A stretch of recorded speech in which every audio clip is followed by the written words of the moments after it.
Hi అండి. ఈరోజు మన వీడియోలో చింతకాయ చారు ఎలా పెట్టుకోవాలో చూద్దాం. ముందుగా 3 చింతకాయలను శుభ్రంగా కడిగి గ్లాస్ వాటర్ పోసి ఉడికించాలండి. ఈ విధంగా మెత్తగా ఉడికిన వీటిని సన్నీళ్ళు పోసుకొని మెత్తగా పిసకాలి.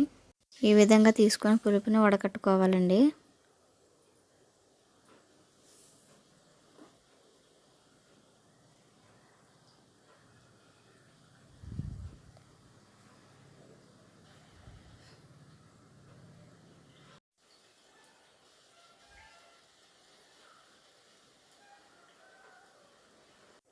ఈ పులుపుని వేరే గిన్నెలో తీసుకొని ఇందులోకి 1/2 టీ స్పూన్ పసుపు, టీ స్పూన్ ధనియాలు, టీ స్పూన్ మెంతులు, టీ స్పూన్ ఉప్పు, 2 రెమ్మల కరివేపాకు వేసుకొని బాగా మరిగించుకోవాలి.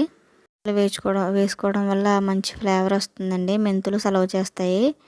చారు మరగడానికి 10 నుంచి 15 నిమిషాలు పడుతుంది.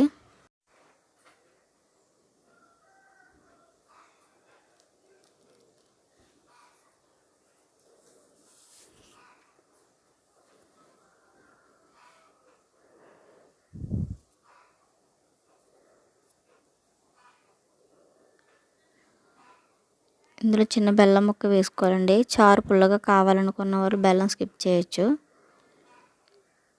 స్టవ్ ఆఫ్ చేసి పోపు రెడీ చేసుకోవాలండి.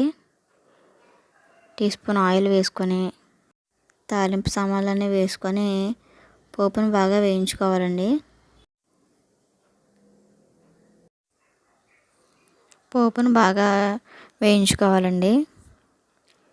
పోపు ఈ విధంగా వేగిన తర్వాత మనం పక్కన పెట్టుకున్న చారు నెమ్మదిగా పోసుకోవాలి.